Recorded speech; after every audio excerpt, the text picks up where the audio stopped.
The Radio Memories Network is brought to you in part by Liberated Syndication, podcast publishing made easy, libsyn.com. That's libsyn.com. Welcome to the Old Time Radio Network Detective Stories, continuing America's love affair with private eyes. We now go back to the early days of radio and our imaginations with our feature presentation. Bulldog Drummond is a radio crime drama in the United States. It was broadcast on Mutual April 13, 1941 to March 28, 1954. Bulldog Drummond was a British investigator called Bulldog because he was relentless in the pursuit of criminals. The character was created by British author H.C. Macneill. In addition to Macneill's books, Drummond was featured in a series of films from Paramount Pictures in the 1930s. Drummond was described as a polished man about town, whose hobby is crime detection and the apprehension of criminals. Radio historian John Dunning commented, with his sidekick Denny, Captain Hugh Drummond solved the usual run of murders, collected the usual run of bumps on the head, and ran afoul of underworld characters ranging from radium thieves to counterfeiters. In a 1948 column in the Oakland Tribune, media critic John Crosby called the program the first of the more successful exemplars of radio espionage and intrigue. One notable aspect of Bulldog Drummond was its opening, which evoked a London ambience with footsteps, a foghorn, shots, and 3 blasts of a police whistle. Following the sound effects, an announcer introduced the program with the line, "Out of the fog, out of the night, and into his American adventures." Now for this week's episode of Bulldog Drummond.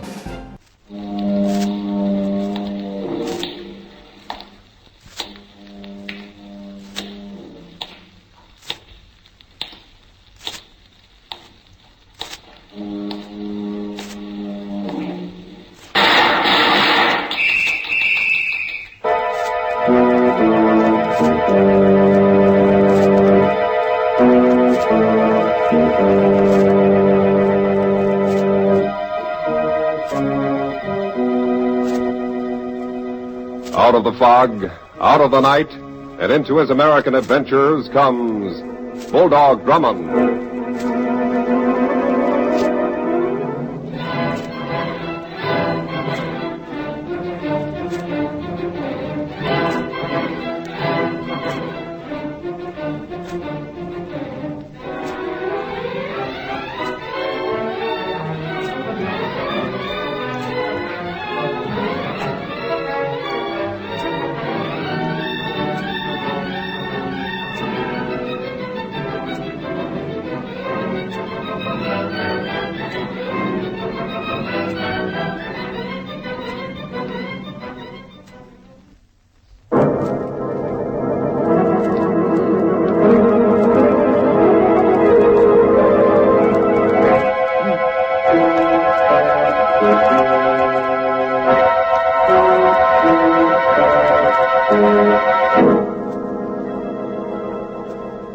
And now, to tell us about our newest adventure, here is Bulldog Drummond.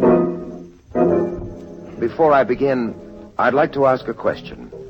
When you see a sign on the road that says, "Danger ahead," do you go on regardless of the danger, or proceed with care and caution? I ask this because there's a big sign on the economic road ahead of us, and it says inflation. That means we must proceed with care and caution to keep prices down. More and more people are making more money than ever before, and there are fewer things to spend it on.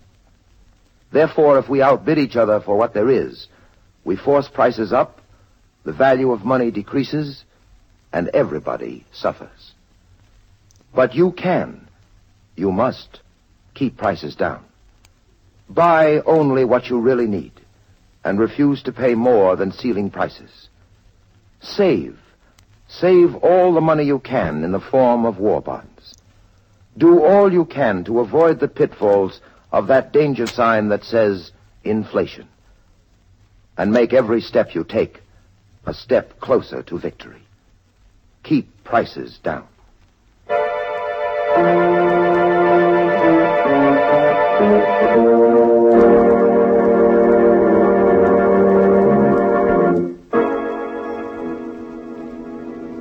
And now for the story I call Dinner of Death. It began when two men were arrested for hijacking trucks.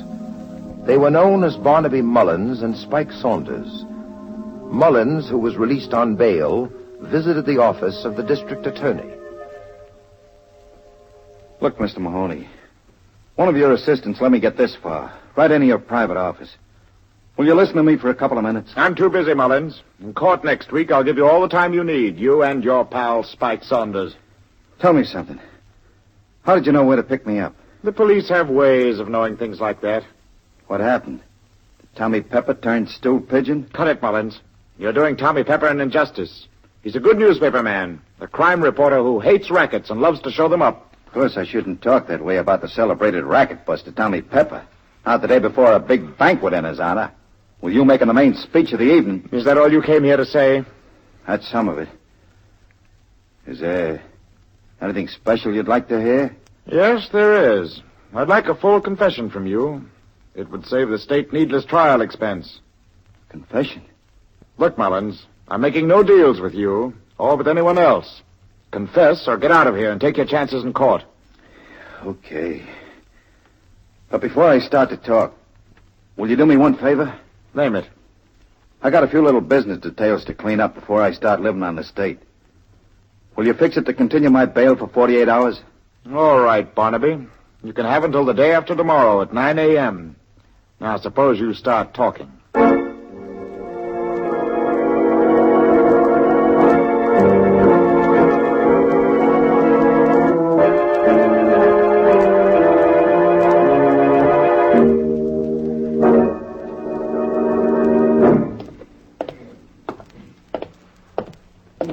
Dear, this is insufferable. Oh, come now, Denny. You've been moaning all the way to this hotel. What in the world is the matter with you? Well, if you must know, Captain Drummond, it's my feet. We've been tramping about all day, and now a banquet. I've been hoping to rest this evening, sir. Denny, this banquet is the event of the season. As visitors to the city, we're extremely fortunate to be invited. Yes, I understand that, sir, but my feet. Oh, come on, forget your feet. I'm interested in the fabulous Tommy Pepper and his work in exposing rackets. I've always wanted to meet him again. Why, I wasn't aware that you even knew him, sir. Well, I don't really, but... Watch it, Denny. Here he is. Hello. Captain Drummond, right?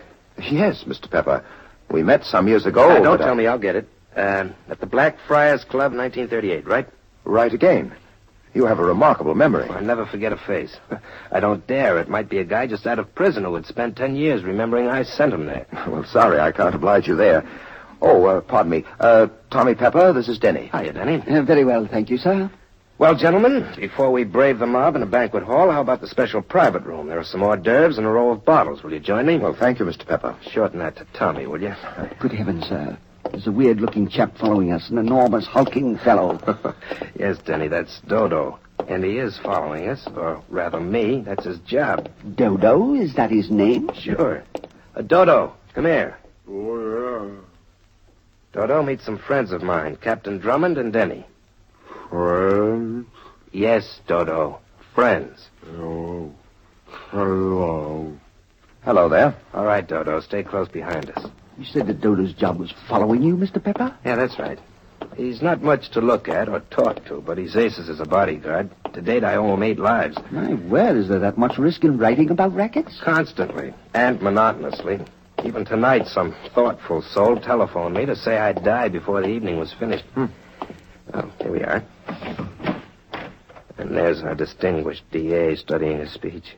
Hiya, Mahoney. Hello, Tommy. Well, hello, Captain Drummond and Denny. Nice of you to come to the banquet. We're very glad to be here. How about a preview of your speech, Mahoney? It'll save me from blushing when I hear it. Not a chance, Tommy. The speech goes back in the pocket. I'm not going to spoil a surprise. Oh, now I know I need a drink. What do you have, gentlemen? Bourbon for me, Drummond. Oh, dry sherry, please. Dry sherry, sir. You, Denny? The same, sir. There you are. You, Mr. Mahoney? Kimmel, right, Mahoney? Right. Pony of Kimmel. You never forget anything, do you, Tommy? Well, allow me. To tonight's guest of honor, Tommy Pepper. May you prosper. Thanks, Drummond. Here's how. That bourbon hits the spot. Well, let's get on to the banquet, shall we? What's the matter with Mahoney? Mahoney, what's wrong? I don't know. Good heavens, he's fainted. Mahoney.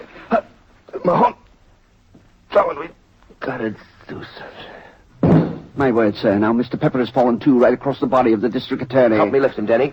Barman, don't let anyone touch those glasses.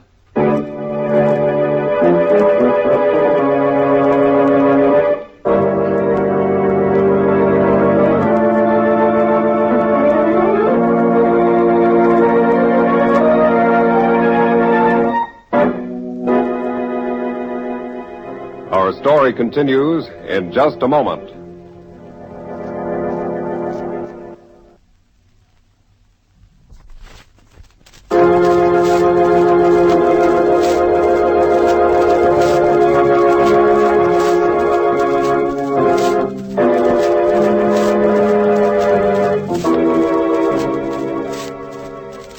And now back to Bulldog Drummond and the story he calls Dinner of Death. A hijacker known as Barnaby Mullins traded information with District Attorney Mahoney for 48 hours of freedom to clean up some unfinished business. The same night, Tommy Pepper, noted crime reporter, is to be guest of honor at a dinner. But after taking a drink, Tommy and the District Attorney collapsed. Keep up the first aid treatment, Denny. An ambulance will be here any moment. Yes, sir. Mr. Pepper. Mr. Pepper. He's coming to, Captain Drummond. Good. I can't say as much for Mahoney. No, sir. The DA's in bad shape. Wait a moment, Barman. No, it's no use. What do you mean? There's no pulse, no breath. His heart stopped. The district attorney's dead. Mr. Pepper's going to be all right, sir. Tommy Pepper, can you hear me? Drummond, what happened? Someone must have poisoned your drinks. Lie still now. In a moment, we'll put you in an ambulance and take you to the hospital. But Mahoney, I saw him fall. Where is he? He's dead. Mahoney dead. Oh, that's terrible. Who did it, Tommy? Do you know? Might have been Barnaby Mullins or anybody. Lots of rats hated me and Mahoney. Tell me, who is Barnaby Mullins, and why do you suspect him? Well, it was Mullins on the phone today. He threatened me. I investigated his hijacking racket. Mahoney was to prosecute him next week. I take it then he's out on bail. Where can I find him? Well, he used to hide out at Cornwall Arms, apartment 4E. Thanks. Denny and I'll go there at once. Be careful. Mullins is tricky, dangerous, and desperate.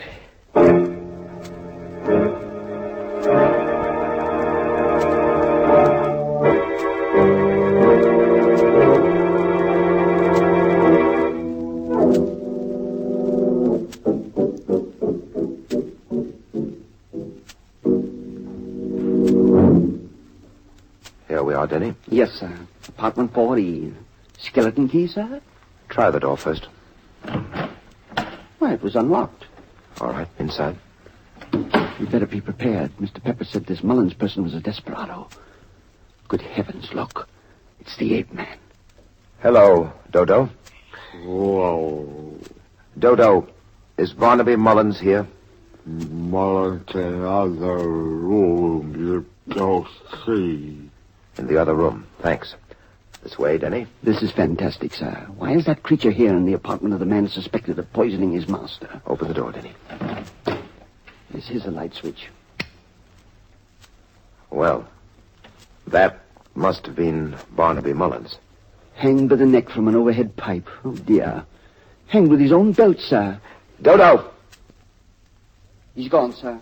That explains that Dodo hanged Mullins for poisoning Tommy Pepper. I doubt that, Denny. Dodo would have strangled Mullins. And notice the evidence here, that chair lying on the floor. Oh, I see it now, sir. It was suicide. Mullins hanged himself. Well, a closer inspection will show a flaw in that theory. How high would the seat of the chair be from the floor if the chair were upright? Oh, about 2 feet, sir. Now look at the body. How high off the floor are the feet? The feet? Well, the toes are about 3.5 feet from the floor. Mm-hmm. Then it would have been physically impossible for Mullins to have hanged himself. Where are you telephoning, sir? Police headquarters, Denny. Oh, yes. Hello, police headquarters. This is Captain Drummond. Yes, I've just found Barnaby Mullins murdered in apartment 4E at the Cornwall Arms. That's right. What? I see. Well, thanks, I will. But please, sir, you gave the police some information, and apparently they gave you some. They did, Denny. Mullins' partner, a person named Spike Saunders, shot his way out of jail 3 hours ago. He killed a guard. Let's be going. Going, sir? Where? To the hospital to see Tommy Pepper. If Spike Saunders is on the rampage, we must cover every angle.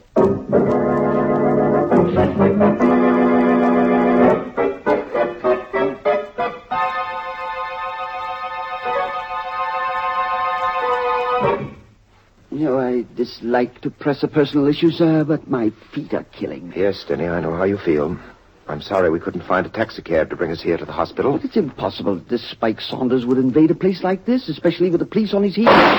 That shot seemed to come from Tommy Pepper's room. Hurry it up. Yes, sir. The running is extremely difficult at this point, sir. All right, here's the room. Oh, dear. Mr. Pepper isn't here. There's a terrace outside. Look out there. I'm all right, Drummond. My word, he's under the bed. Yes, but still alive. Tommy, who fired that shot? I don't know. I was dozing when I heard one of the French windows open. It squeaked. To me, that meant danger, so I dove under the bed. Anything outside, Denny? Yes, sir. This gun. Apparently the assassin dropped it on the terrace as he ran away. Another narrow escape for you, Tommy. I'm an old hand at narrow escapes, Drummond. That may be, but I think you need a change of venue.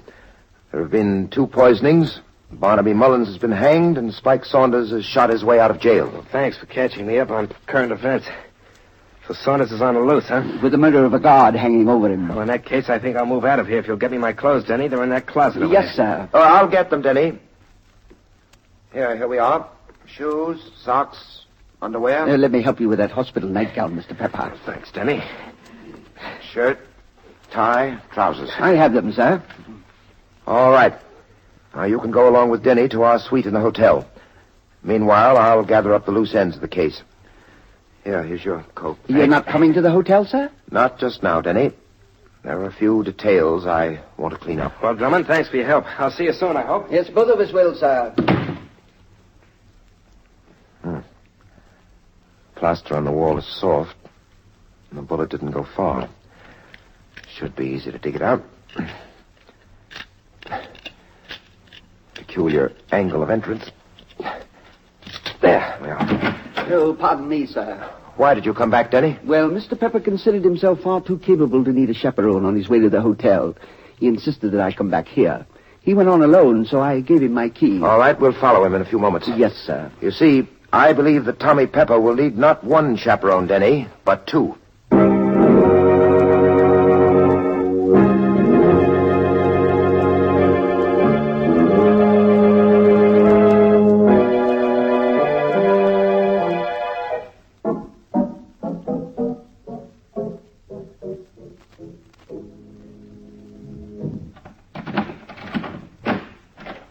Go ahead, Denny. Yes, sir. I'll switch on the lights. Well, we've had visitors. My word, the room is wrecked. Tommy? Tommy Pepper? He isn't here. He's been kidnapped, sir. From the look of the room, there was a fierce struggle before someone overpowered him and carried him off. Yes, it appears that way. Please, sir, what do we do now? At the moment, I believe we'll both raise our hands high. Raise our... What in the world are you talking about? There's a man at the door, Denny, with a gun. Good heavens, it's Dodo. Where's Tommy Pepper? That's what we'd like to know, Dodo. Tell me where's Tommy Pepper? Oh, dear. Listen, Dodo, Mr. Pepper came here for safety, but someone must have kidnapped him. Where's Tommy Pepper? He doesn't believe me, sir. Now, see here, Mr. Dodo. Spike Saunders escaped from jail. Probably took Mr. Pepper away. Spike Saunders free. Spike Saunders snatched Tommy Pepper. Dodo get Spike Saunders. Well, thank goodness he's putting away the gun. Dodo, can you find Saunders? Dodo followed Spike Saunders lots of times. He hid in a car in a warehouse. We'll go along with you to help you. Dodo don't need help. Dodo go along. Oh! My word, sir, you knocked him out. Yes, Denny. Now you and I will visit the colony warehouse without a chaperone.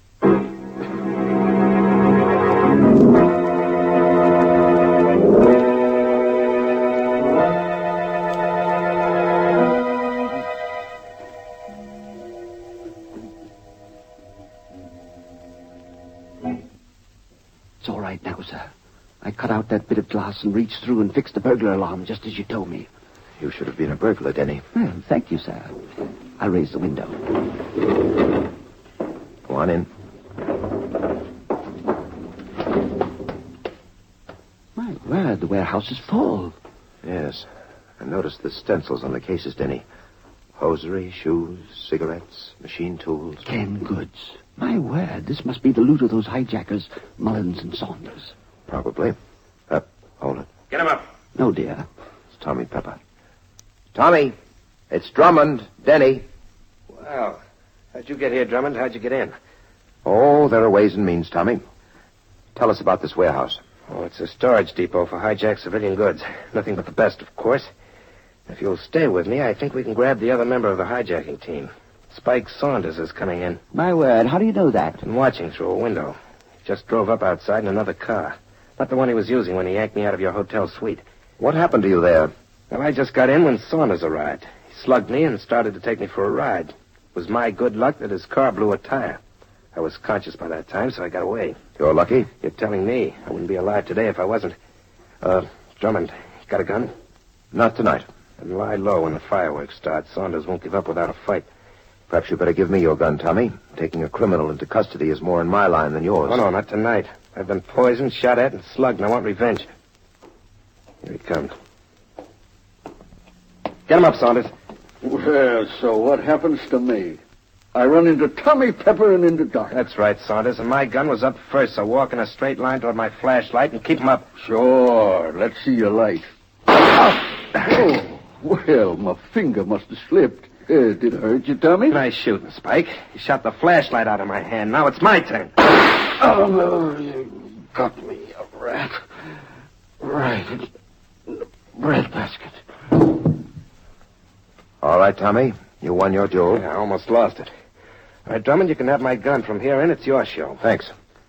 It's my show until we get to police headquarters, where we'll book you for murder. What are you saying? Yes, sir. What are you saying? Well, Denny, you see, this cycle of poisoning and murder began just after Barnaby Mullins made a sworn statement to the district attorney. Well, I'm following you, sir. I merely want to get out my flashlight. I don't like this darkness. Yeah, that's better.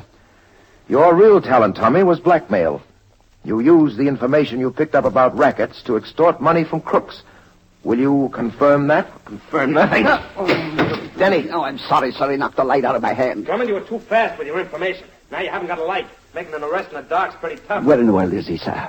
You forget, Tommy. I've got your gun. You're unarmed.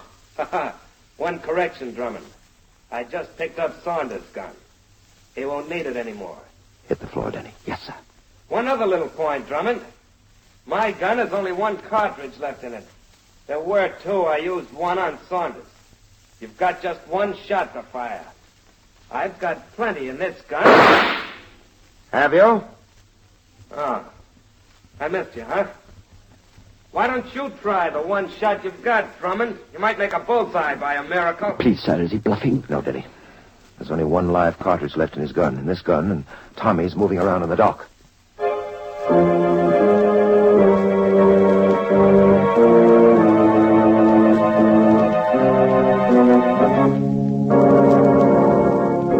Back to the climax of our story in just a moment.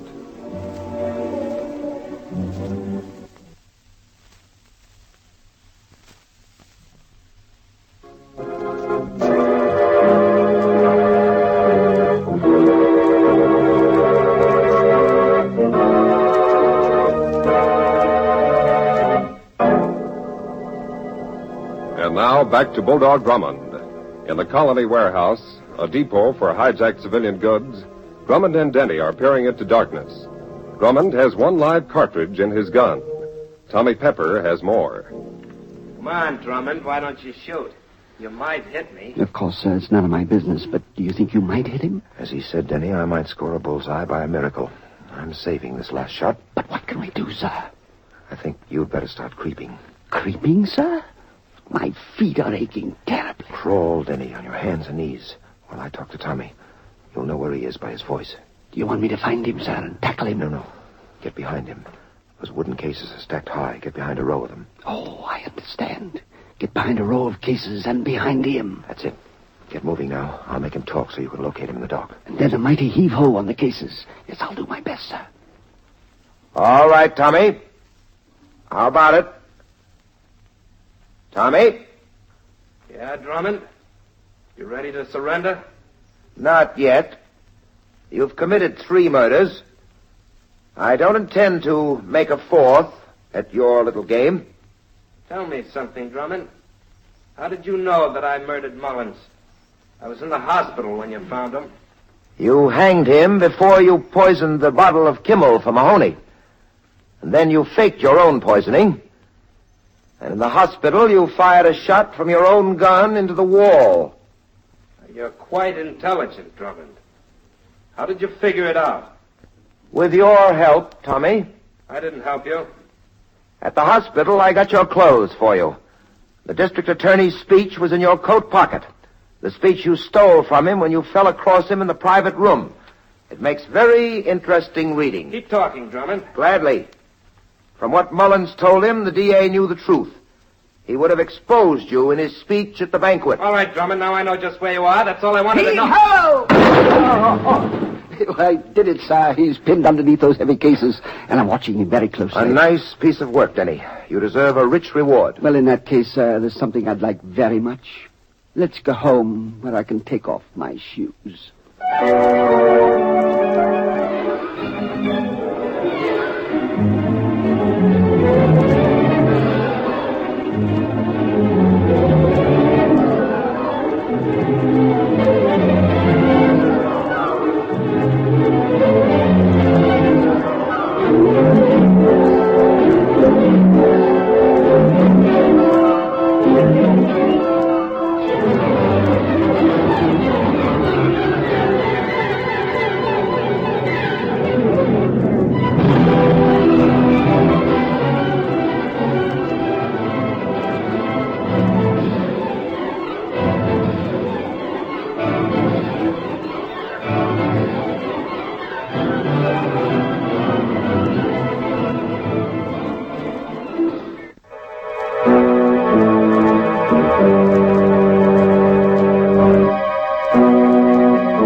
And now, here is Bulldog Drummond to tell us about next week's story.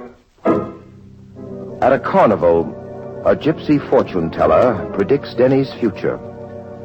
She foretells a night of dire happenings. And before morning, her prophecy comes true. Denny and I meet some interesting people. A sideshow ticket taker, a famous performer on the high trapeze, and 2 corpses which refuse to lie still. A mad killer lurks in the background. I call the story Murder Carnival. Be sure to listen, won't you?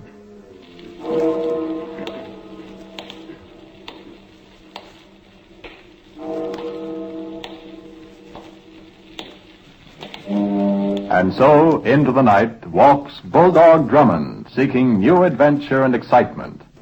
The next adventure with Bulldog Drummond will be heard over most of these stations next week at the same time.